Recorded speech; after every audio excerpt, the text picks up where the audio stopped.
2 உருளைக்கிழங்கையும் ஒரே ஒரு பல்லாரியும் வச்சு எப்படி சூப்பரான ஈவினிங் ஸ்நாக்ஸ் எப்படி பண்ணுறதுன்னு பார்ப்போமா. அதுக்கு இந்த உருளைக்கிழங்கை வச்சுட்டு நம்ம என்ன செஞ்சுக்கலாம்னா, நல்லா தோலை சீவிட்டு நம்ம பீட்ரூட்லாம் சீவும்லா சீவல் அதில் நல்லா சீவி எடுத்துக்கோங்க. இந்த பெருசாகவே இருக்கட்டும். இந்த மாதிரி சீவி எடுத்து வச்சாச்சு. அப்புறம் பல்லாரியையும் நம்ம குட்டி குட்டியாக கட் பண்ணி எடுத்து வச்சுருக்கிறேன். நீங்கள் இது சாப்பர்லாம் இருந்ததுன்னா அதில் கூட போட்டு வச்சுக்கலாங்க. நான் இந்த மாதிரி தான் வச்சுருக்கிறேன். இப்போ அந்த ரெண்டையும் ஒரு பாத்திரத்தில் போட்டாச்சு. இப்போ அதுக்கு தேவையான அளவு நம்ம மாவு போட்டுக்கலாம். இப்போது நம்ம போட்டிருக்க அந்த உருளைக்கிழங்கு பல்லாரியை பொறுத்து நம்ம மாவு போட்டுக்கலாம். அரிசி மாவும் கடலை மாவு. இப்போ 2 ஸ்பூன் அரிசி மாவு, இந்த 2 ஸ்பூன் கடலை மாவுனா 1 ஸ்பூன் அரிசி மாவு அந்த அளவுக்கு போட்டுக்கோங்க. அப்புறம் மிளகாத்தூளும் கொஞ்சமாக மஞ்சத்தூளும் போட்டிருக்கிறேன். ஏன்னா நம்ம பொரிக்கும் போது நல்லா எல்லோயிஷாக இருக்கும். அதனால் தேவையான அளவு உப்பும், மறக்காமல் காயப்பொடியும் போட்டுக்கோங்க. ஏன்னா நம்ம குழந்தைங்களுக்கெலாம் கொடுப்போம். உருளைக்கிழங்குலாம் போட்டிருக்கோம் பார்த்திங்களா, வாயு இருக்கும்ல, அதனால் நம்ம காயப்பொடியும் போட்டுக்கோங்க. அதில் டேஸ்ட்லாம் வேறு வித்தியாசம்லாம் வராது.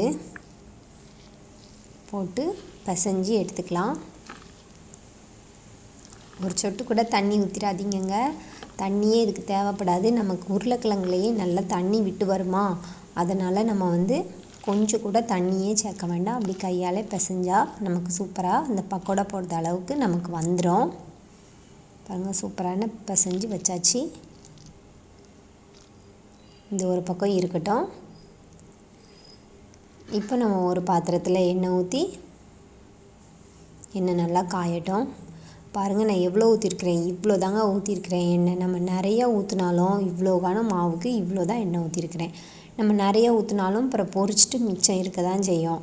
அது வேஸ்ட்டாக தான் போகுது. இதுன்னா கொஞ்சம் மிச்சம் இருந்தாலும் நம்ம என்ன செஞ்சுக்கலாம், ஒரு தோசைக்கோ சப்பாத்திக்கோ போட்டு அப்படியே முடிச்சு விட்றலாம். நமக்கு எண்ணெயும் ரொம்ப வேஸ்ட்டான மாதிரி இருக்காது. நான் இப்படி தாங்க பொரிக்கணும் அப்படின்னாலே இந்த அளவுக்கு தான் எண்ணெய் ஊற்றுவேன். கொஞ்சமாக தான் ஊற்றிட்டு நம்ம கொஞ்சம் கொஞ்சமாக போட்டு ஒவ்வொரு ஷிஃப்டானாலும் போட்டு பொரித்து எடுத்துக்கலாம். நமக்கு எண்ணெய் ரொம்ப வேஸ்ட் ஆகாது. அதனால தான் சொல்லுவேன். பாருங்க, இப்போ நம்ம பக்கோடாலாம் போடுவோம்ல, கொஞ்சம் கொஞ்சமாக போடுவோம்ல, அந்த மாதிரி போட்டு எடுத்துக்கலாம். போட்டுட்டு உடனே கரண்டியை வச்சு திருப்பி விட்டுறாதீங்க.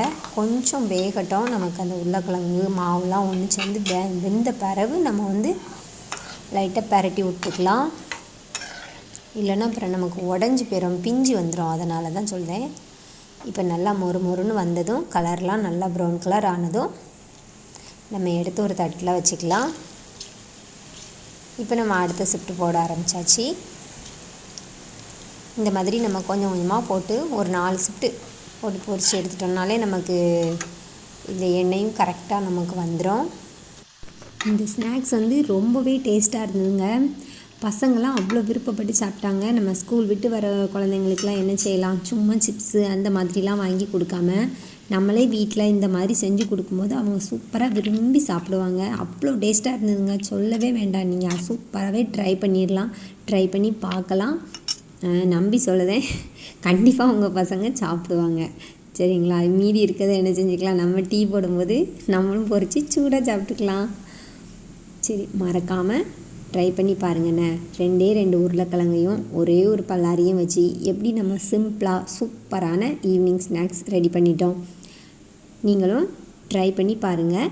வீடியோ பிடிச்சிருந்ததுன்னா லைக் பண்ணிவிட்டு சப்ஸ்கிரைபும் பண்ணிக்கோங்க.